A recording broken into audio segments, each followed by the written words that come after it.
কিছু সময় আগের কথা। আমাদের কলেজ থেকে নিয়ে যাওয়া হয় প্রাকৃতিক সৌন্দর্যের লীলাভূমি রাঙামাটিতে।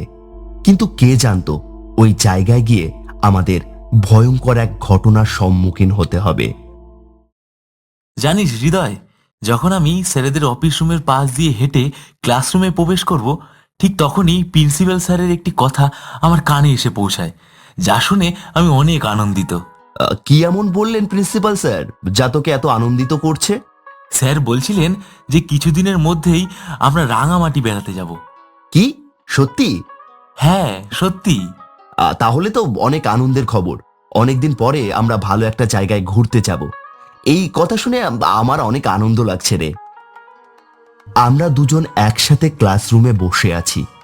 কিছু সময়ের মধ্যে ক্লাসরুমে আমাদের শ্রেণী শিক্ষক প্রবেশ করেন।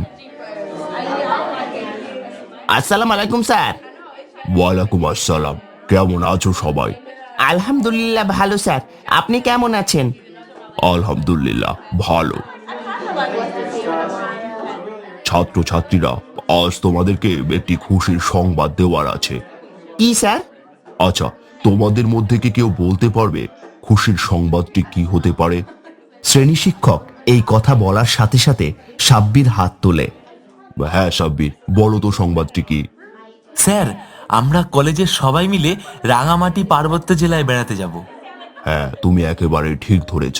আমরা সকল শিক্ষক শিক্ষিকা মিলে এই সিদ্ধান্ত নিয়েছি। ও, কি মজা! তাহলে অনেকদিন পর বেড়াতে যাব। হ্যাঁ। এরই মধ্যে ক্লাসে উপস্থিত হয়েছিল আমাদের প্রিন্সিপাল স্যার। এখন তোমাদের সাথে কিছু কথা বলবে আমাদের প্রিন্সিপাল স্যার।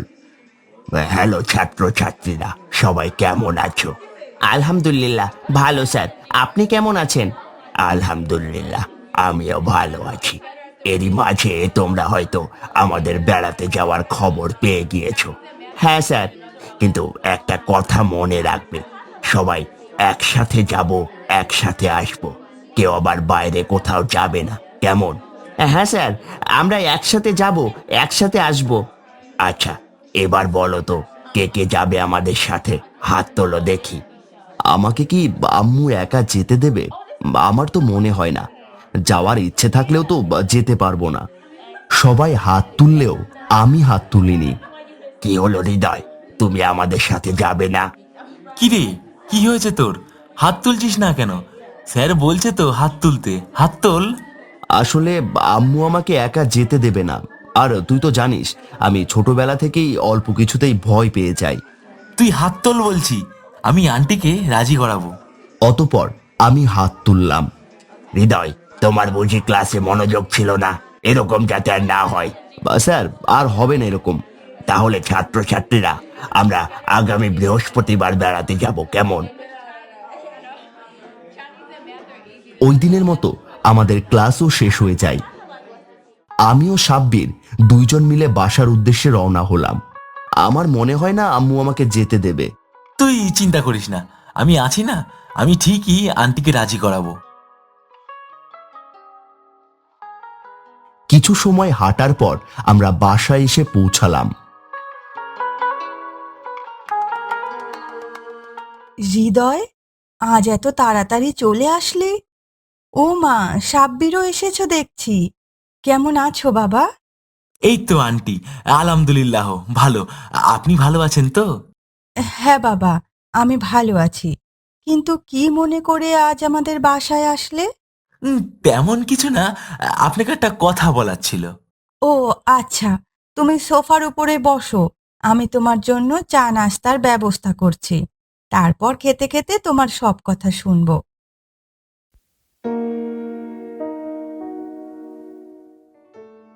আমার আম্মু রান্নাঘরে চলে গেল।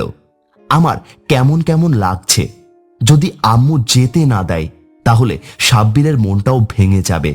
পরক্ষণে সাব্বির বলে উঠল, কি ভাবছিস হৃদয়?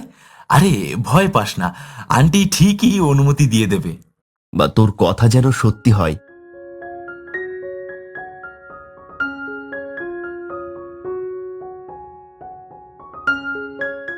দুইজনে এত আস্তে আস্তে কি বলা হচ্ছে?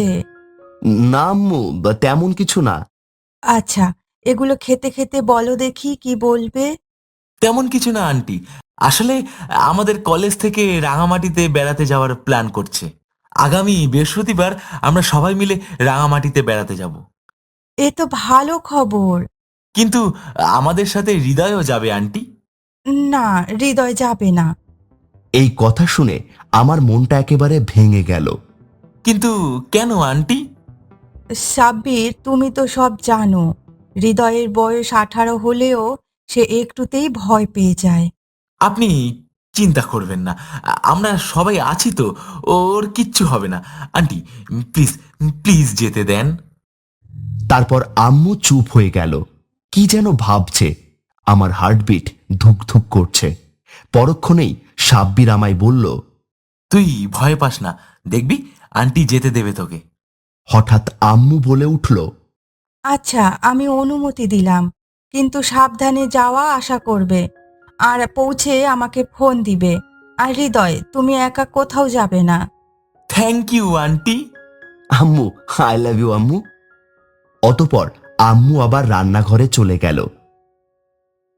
আমি বলেছিলাম না আন্টি যেতে দেবে, তুই শুধু শুধু ভয় পাচ্ছিলি। ধন্যবাদ বন্ধু, তুই না থাকলে হয়তো আমি আম্মুকে রাজি করাতে পারতাম না।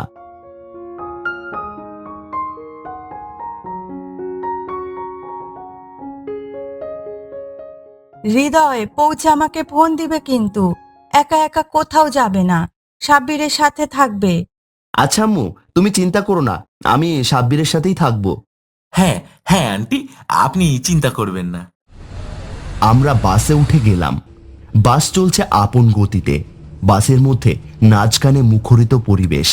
হঠাৎ প্রিন্সিপাল স্যার বলে উঠল, প্রাণপ্রিয় ছাত্রছাত্রীরা, আমার কথা মন দিয়ে শোনো।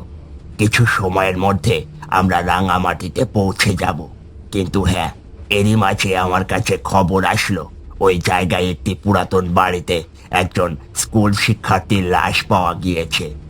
এই কথা শুনে আমার মনের ভিতর ভয় জেগে উঠল। বাসের সকল ছাত্রছাত্রীরা মুহূর্তের মধ্যে চুপ হয়ে গেল। এরই মাঝে প্রিন্সিপাল স্যার আবার বলে উঠলেন, সবাই চুপ হয়ে গেলে কেন? ভয় পাওয়ার কিছু নেই। আমরা যেদিকে লাশ পাওয়া গিয়েছে ওই দিকে যাব না, তো আর ভয় কিসের? সবাই আনন্দ করো। আবার বাসের মধ্যে ছাত্রছাত্রীরা আনন্দ করতে শুরু করলো। এরই মাঝে সাব্বির আমাকে বলল, তুই কিন্তু আমাকে ছাড়া কোথাও যাবি না, আর পৌঁছে কিন্তু আন্টিকে ফোন দিতে হবে। হ্যাঁ, আমি গাড়ি থেকে নেমেই আম্মুকে কল দেব। কিন্তু সাব্বির, একটা কথা আমাকে অনেক ভাবাচ্ছে। কোন কথা? ওই তখন যে স্যার বলল একটা মেয়ের লাশ পাওয়া গিয়েছে। তুই কি ভয় পেয়েছিস? আরে ভয় পাস না, আরে এসব নিয়ে কেন ভাবছিস তুই?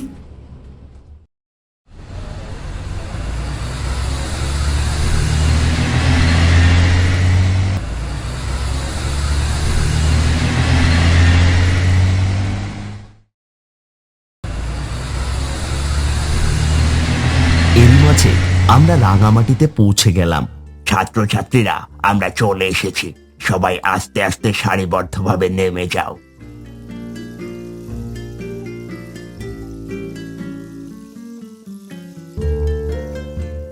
সাব্বির, দেখ কত বড় বড় পাহাড়। হ্যাঁ, তাই তো এই জায়গাটা এত সুন্দর। এখন সবাই জায়গাটা ঘুরে দেখো, কিন্তু ওই যে বোর্ড দেখতে পাচ্ছ, ওই দিকে কেউ যাবে না।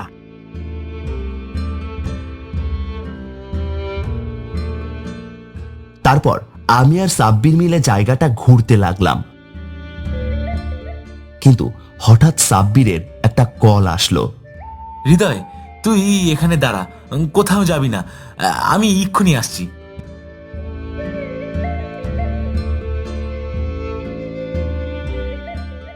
তারপর আমি ওই জায়গায় দাঁড়িয়েছিলাম।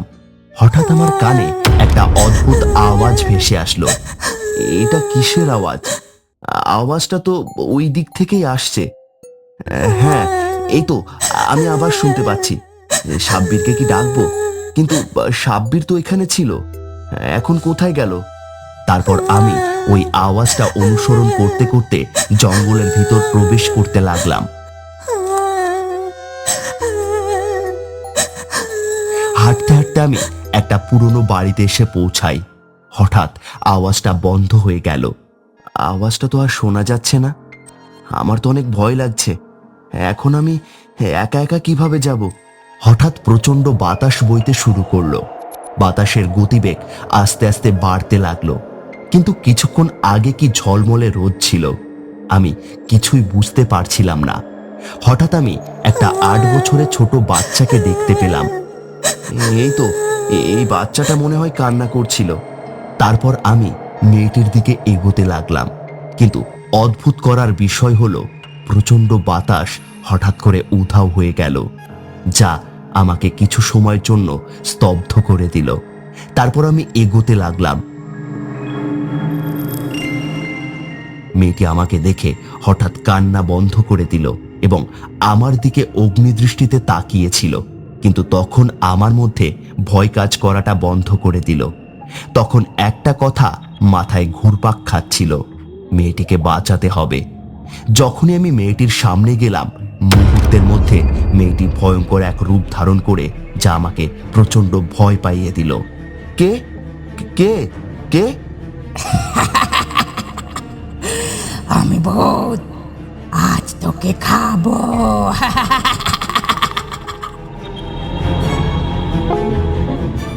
অতপর ভয়ঙ্কর রূপ ধারণ করা ভূতটি তার বড় বড় নখগুলো আমার দিকে এগিয়ে দিতে লাগলো। তখন আমি চিৎকার করে অজ্ঞান হয়ে পড়ি। না! জ্ঞান ফিরতেই আমি নিজেকে আবিষ্কার করলাম আমার নিচের রুমে। আমার চিৎকার শুনে আম্মু তড়িঘড়ি রান্নাঘর থেকে আসলো এবং বলল, কি হয়েছে হৃদয়? তুই কোনো খারাপ স্বপ্ন দেখেছিস? আম্মু, আমরা বেড়াতে কখন যাব? কাল যাবে। আসলে কি এটা স্বপ্ন ছিল? আমরা কি এখনো বেড়াতে যাইনি? স্বপ্ন যদি হয়ে থাকে, এত ভয়ঙ্কর স্বপ্ন দেখলাম